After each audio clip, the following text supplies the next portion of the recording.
and gentlemen, and welcome back to Football Manager 2019 with Zebu Nation. We are back with FC Cincinnati, and today we have for you the 2020 MLS mid-season review. And we'll take a look real quick at the league leaders and stats and all that stuff. I mean, it hasn't been too long since our quarter season update, so I don't think we need to go through like absolutely everything. But we can go over some stuff and talk about what's up. And speaking of what's up, our position in the league is definitely up. We are first place in the Eastern Conference. How about that? 17 games played. We got 10 wins, 2 draws, 5 losses, total of 32 points, and a +8 goal differential.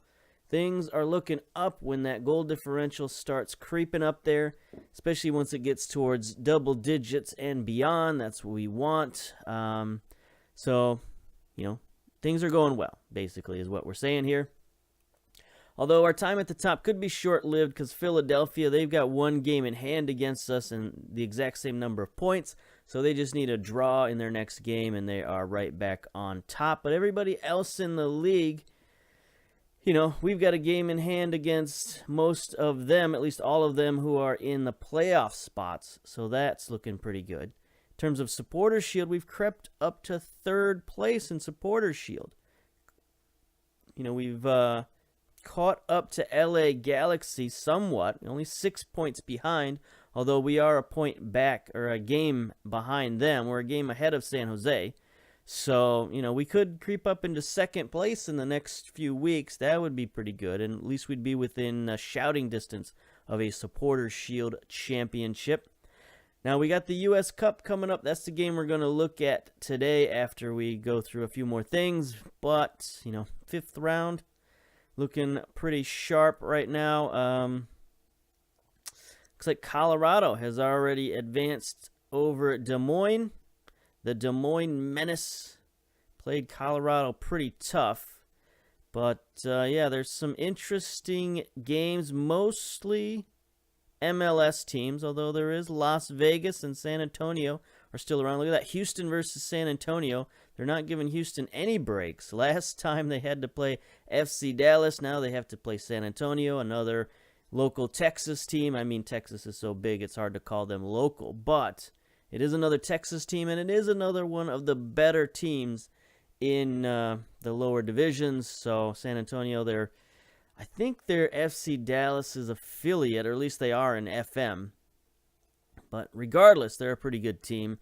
We have Chicago. Now, Chicago's a team we've kind of had their number over the last couple of seasons, so I'm not too worried about that. But that's for a few minutes from now. Let's talk about MLS. Look at the team stats, and how about this? We are 7th in the league in goals scored. I mean, it's not the greatest position in the world, but it's better than we have been. 27 goals in 17 matches is pretty good. It's definitely the trend that we want going forward. We want to start scoring more goals. Now, we're still 10 behind Sporting KC, who scored 37 in 19 matches.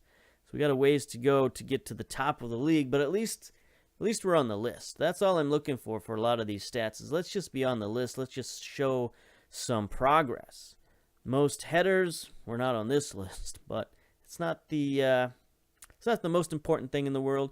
I normally do like to be on the headers list because that just shows you've got a good central defense, like a good strong aerial presence, which we should have offensively, but I don't know, for whatever reason, it's not showing up here.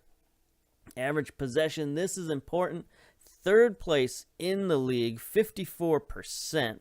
That's pretty good. We're basically tied with FC Dallas, 1 percentage point behind San Jose. So we're right up there with the top teams in the league in terms of possession, and that has kind of become our style to be a possession team. And now we're starting to turn that possession into goals. So that is much, much improved from last season. Most tackles. Also a team that I like to win the ball defensively so that we can, keep that possession. And if we lose possession, we counter press to get the ball back. So we're at 87% of our tackles. It's pretty good. NYC up at the top at 90% of tackles. 370 tackles on the year is pretty good. It's the most in the league by far, at least the most in the league of the top 8. So, fourth place is pretty good there. It fits our style. Our style is starting to look cohesive, and that's what we want. This is incredibly important. Least conceded, tied for third with San Jose and Orlando City with only 19 goals allowed in 17 games. That is, if you remember last season, we gave up so many goals. The fact that we've now dropped back, we don't have that high line anymore, and we're keeping possession. So all of those added together, better defense, better possession.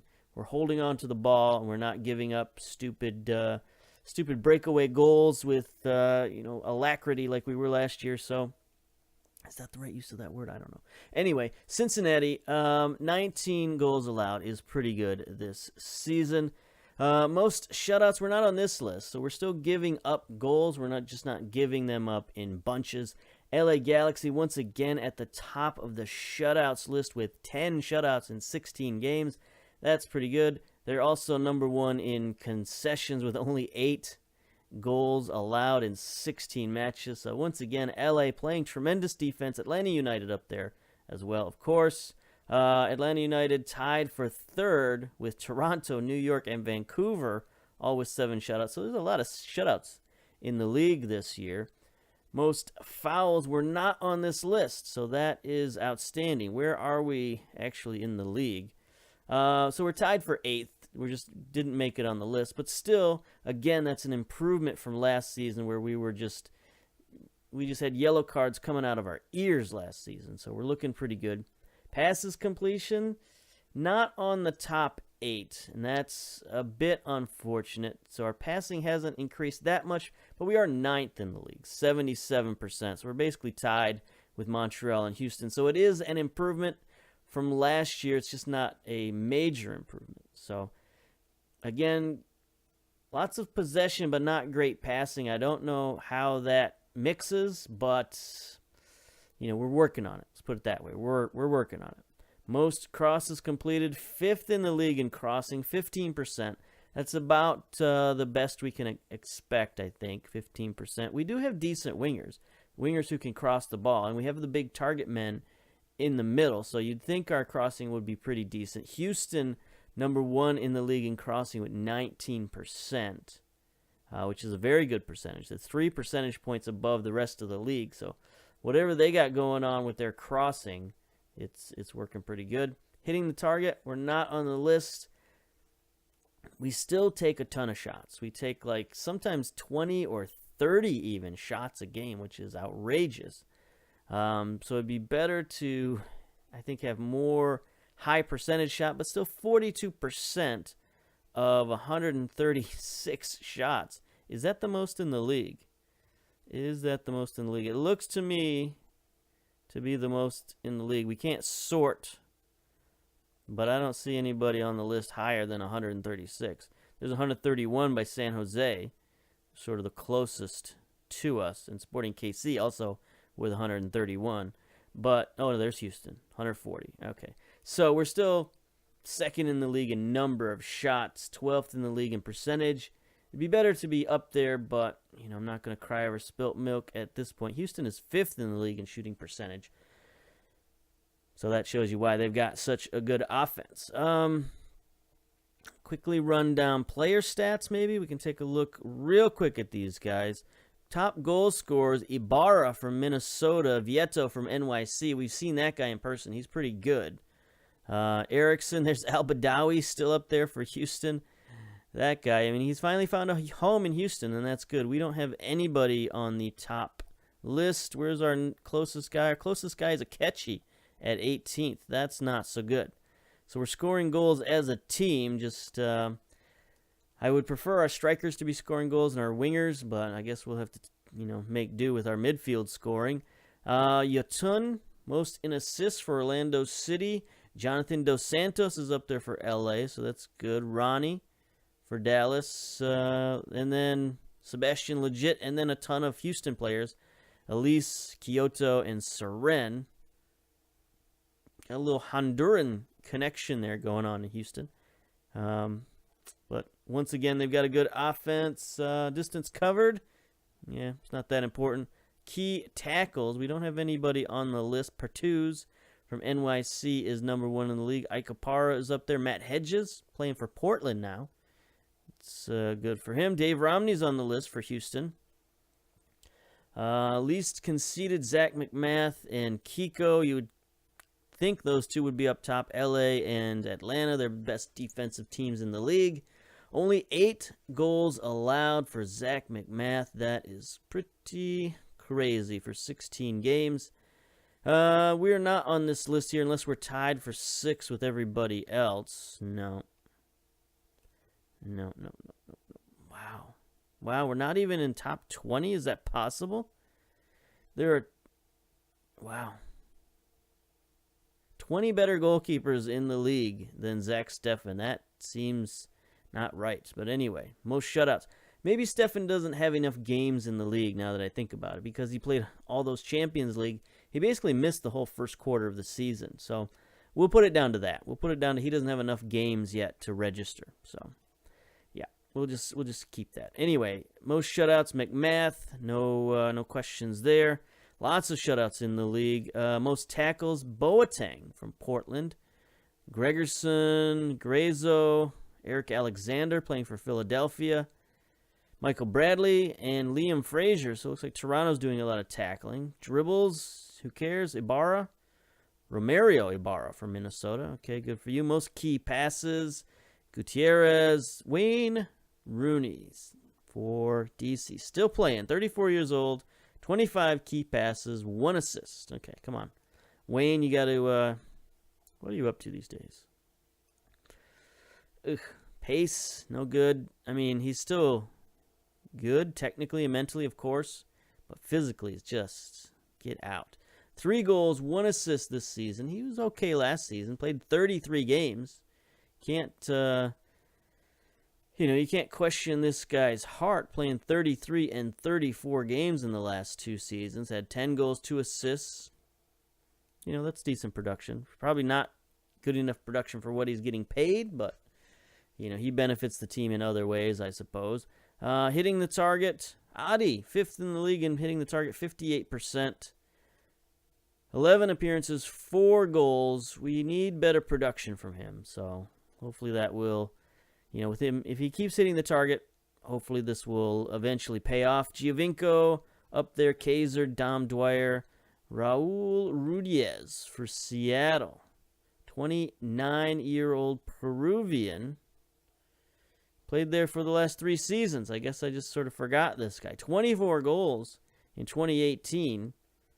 14 goals last year. Already 8 goals this season. So he's on pace to, I think... do a little better than last year. But still pretty solid. All right.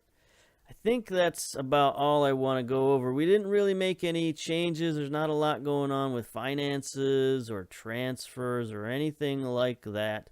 Medical center could be some interest there. We've had a heavy workload recently.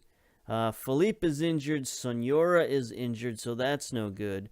Kiri Shelton, Danny Wilson, Jake Wadey just coming off of injury. So we have had a little bit of a rash of injuries. But, it's been a tight schedule. We've been pretty packed in here with the U.S. Cup going on and, catching up on Major League Soccer games as well. So it's just the normal MLS-heavy workload dynamics. Our dynamics have rebounded. We've got a lot of guys asking for playing time. Akugo, Wilson, and Tilt, they all want more first-team soccer, so I'm trying to give it to them. For the most part, I have been giving these guys more matches, and it's been working out okay. As we can go to the schedule and take a look. Last game you saw was, of course, North Carolina. We only beat them 2-0, but they put up a pretty good game. But then we came back, beat DC United 1-0. Very sort of not very exciting game. We got up. Richie Salvador scored a goal 29 minutes in, I'd kind of forgotten that I'd put this guy in the game. And he goes in and he scores the game-winning goal. One chance, one key pass. Acosta, I think, no, didn't get the assist. DeVries sends in the corner. Oh, there's the header, and there's Salvador. Just puts it in off the rebound. So there we go. That was our 1-goal lead. And we won these 2 games with defense and possession. That's just something we didn't do very often last season. Then we beat RSL 2-0. Ketchy got the player of the match with a goal. And look at that. Przbilko got in the game, and he got a goal. Let's take a look at these goals. I think this is the game where I wanted to get the second goal, and I switched to early crosses. There's a Ketchy scoring on a free kick. And here's Przbilko making the pass out to Aguirre and then running for the front of the net. Przbilko just hammers this one. Yeah, now I remember that one. Yeah, so here we go. 2 pretty good defensive performances. And I think, if I'm correct, goalkeeper, Stefan was in goal for 1. Was he in goal for both? Zendejas in goal for the second shutout. So, it wasn't necessarily the goalkeeper keeping all these goals out. It was just a better defense. So, we're looking good. We're looking fine. Going into our game today, U.S. Cup 5th round versus Chicago. We already looked at this. So, let's just go. Let's go. Match preview. Let's get to it. Chicago are the favorites, 6-4. Last 4 matches, we've won 4. Chicago's won 1. Was that this season that they beat us this season? No. Did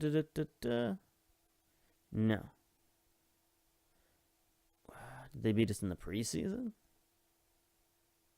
They didn't beat us at the end of last season. They must have beat us like at some point in the middle of last season, because we beat them in the playoffs, so I don't know. Anyway, we're in strong form right now. Won 4 of our last 5.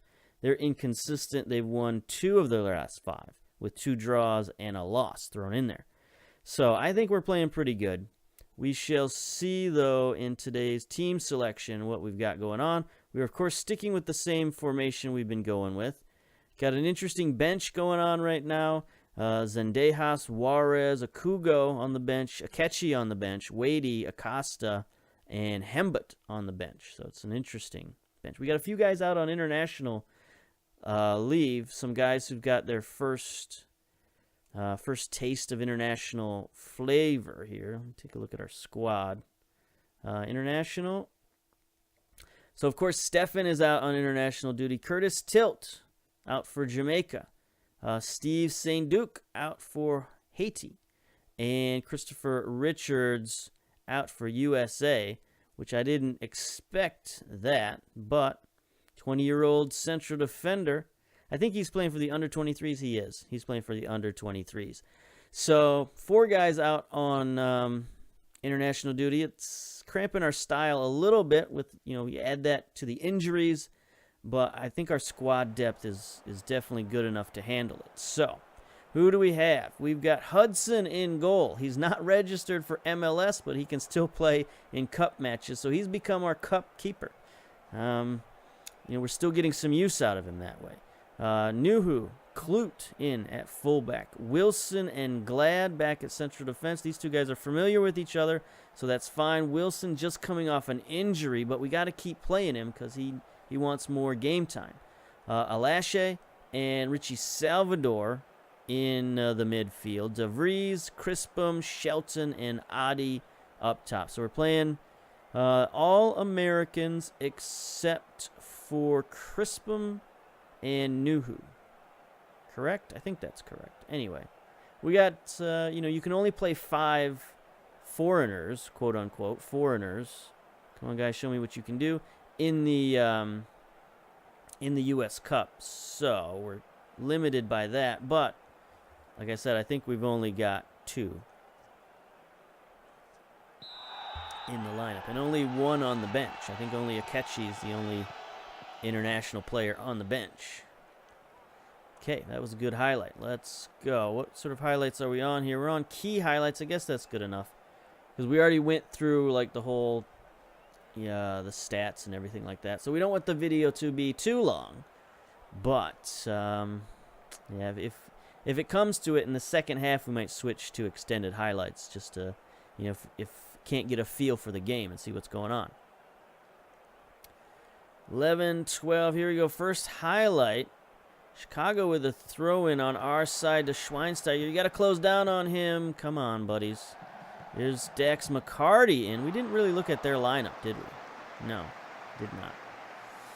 Hudson, good stop. He's only at like 70% match fitness. Man, that was a heck of a kick. He bombed that. Adi's going to gather it in. Gets it out wide to DeVries. DeVries around one man. Gets stopped there by like 3 defenders. Crispum out wide to Shelton with the shot. Off the post, but it was an interesting play. Crispum, he's been so good this year. It's been hard to get him out of there. Oh, wait. Opposition instructions. Where's Schweinsteiger? We need to tightly mark this guy for show. Yeah. Okay, Thomas. Another throw-in to Lillard. Let's see if we can get a turnover here. Dangerous pass across the field. Not really dangerous because Kapilov was wide open. He bombs it forward. Wilson wins it. Richie Salvador, the youngster. Is he 18 years old now? I think he probably is. Good pass to Shelton. Wide open on the near side. He cuts inside. Cross to DeVries. What a pass. What a shot. 2 wingers finding some chemistry there. Look at that. Everybody goes over to celebrate. Everybody's friends. I think this is how you can see whether somebody's in the, anyway, here's Shelton. Look at DeVries. I mean, this is some good vision to find him on the back post and then one-timer. But I think you can tell if a guy is in the social group if everybody comes over to celebrate with him. Proceed with tactical change, yes. Because there are some guys who score a goal and nobody goes to celebrate with them, and I think that's how you can tell they're not in the lineup. Shelton took a bit of a knock there. He went down to 51% for a minute there. Schweinsteiger's got an injury. That's good. Dex McCarty to Mason. Looks like Chicago's playing a bit of a possession style here as well. They might try to bomb it over the top to this guy. Nope. Wilson. Good stop. Nuhu is going to drop it back, I suppose. To Wilson. To DeVries again. A little bit of space out there. He's getting closed down on. Good pass to Crispum. He sends it into Adi. Adi's got Shelton. He hits him. Nice goal. That was sort of a bad reaction by the keeper. And Shelton was offside. Dang it. Oh, we're going to replay. Yeah, he's offside. It was real close. Real close. That would have been a nice goal to get. Not to be. Shelton has suffered a pulled hamstring. We'll let him limp around to halftime, I think. I'm not sure what sort of depth we have at right wing right now. Here's Crispum getting forward. Is he going to take the shot? He is off the crossbar. DeVries with an 8.1. That's pretty good. So that's another injury. I don't know if I like that. Kiri Shelton is valued at $3.5 million. And he's a guy nobody wanted to sign in the offseason. We picked him up for free. Here's Katai. Schweinsteiger. We're going to close down on him, but he's going to try to make a play. There's Wilson again. Wilson has been a pretty good backstop. I mean, that's why we brought him in. Here's Salvador again, trying to make a big play. Nope, just drops it off to Kiri. I think Kiri's much better at the wing than a striker. Crispum dodges one tackle, gets it forward. DeVries again, just wide. And he plays that pressing forward, which, I don't know if you listened to the 5-Star podcast, but they talked about the pressing forward this week on the podcast. And it's an interesting position. I played it before, mostly with Kerry Shelton. And he did a decent job at it, but I just think he does much better job on the wing because he gives you a little bit more of an offensive punch coming from the wing. Now, maybe he's not the best at, being a playmaker, setup man, only 9 crossing and 10 passing, so not great. But he does give, speed and, some energy out of the wings. But we're going to have to take that speed and energy out because he's got pulled hamstring. Okay, so we don't have a right winger on the bench. So I'm going to move Crispum over there and bring in Acosta. So there we go. You could argue that this is a stronger team that we brought in, and I wouldn't argue with you. Okay, so here we go. I'm pleased with how things are going. Let's keep it up. Yeah. They love that team talk. That is their favorite team talk by far. You're doing well. Keep it up. So here we go. Now they have Acosta to deal with in the middle of the field. Could maybe drop him back to support because when Richie Salvador's in there, he plays a center mid role. He doesn't play that roaming playmaker role. So we might have a little problem connecting our midfield to our attack. Here's Gill with the corner for Chicago. Dax McCarty sends it in. Hudson with a one-handed stop. And he manages to keep it out, but they get another corner out of it. Here's our new corner defense. Let's see if this works. No, not necessarily. Hudson with another tremendous save.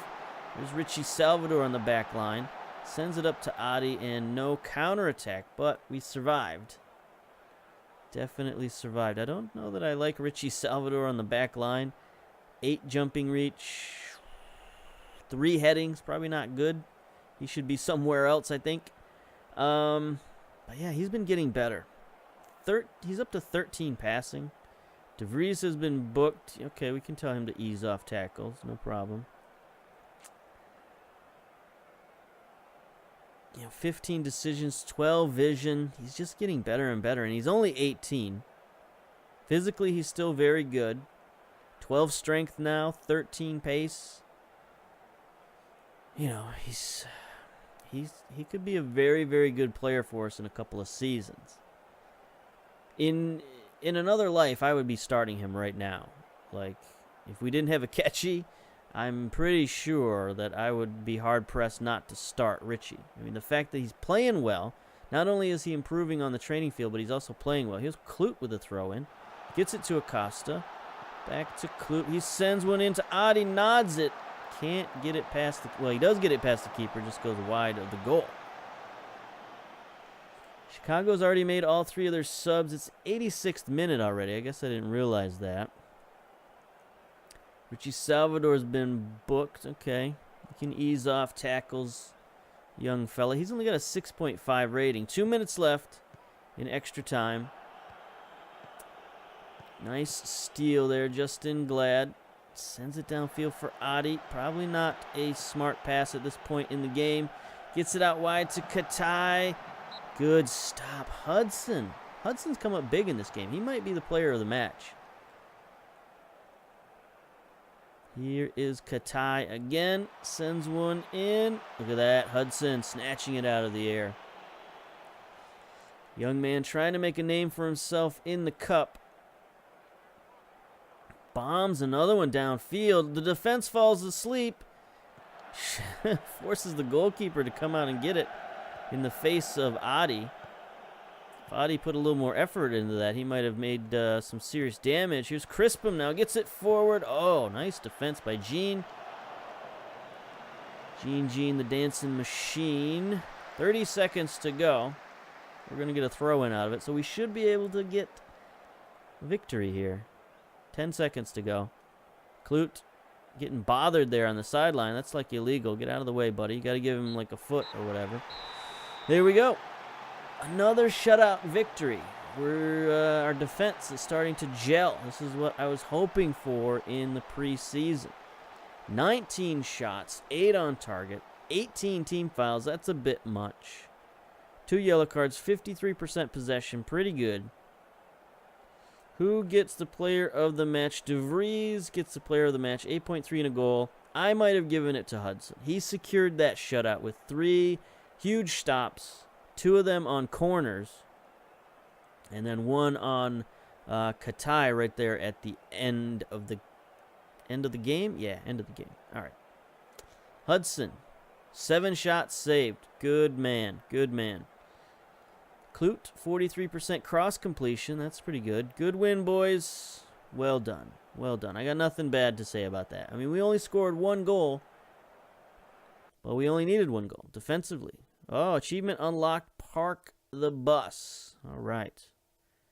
So that's what, 5 games in a row without conceding a goal. 1, 2, 3, 4, 5 straight without conceding a goal, counting the 2 cup games. So the defense is coming around. Looking good. Looking sharp. So we've got LAFC and NYFC coming up in our next 2 games. Those are 2 pretty big games.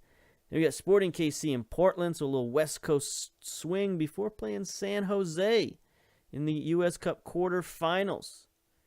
Colorado, Orlando, Houston, New England, DC, and LAFC. A lot of big hitters still left in the tournament, so we shall see. Haven't played San Jose much. We're going to have to do a team report on these guys. Let's get a senior. I mean, look at this. We only know a couple of their players, and probably because we scouted them from the draft or something. So let's get a team report is what I'm looking for. Yeah, look at that. We don't know anything. These guys are in our league. They're not in our conference, but they're still in the Major League Soccer. We should know something about these guys. JT Marcinkowski. Homegrown, 23-year-old. He's an interesting looking dude. 12 reflexes. He's got very good passing. Aerial reach. Who is this guy? Hasn't played much for San Jose. Came from their academy, though. So this is nice. A little homegrown player getting in there to play. Juan Agudelo is still there. Cesar. Yeah, not a lot of names that I recognize on this team. All right. We'll check them out next. Not next time. We got a few games to go before our next U.S. Cup game. So we're going to end it here, come back for a couple of MLS games, and then we'll get back to the Cup eventually. So until then, we'll see you later. Bye-bye.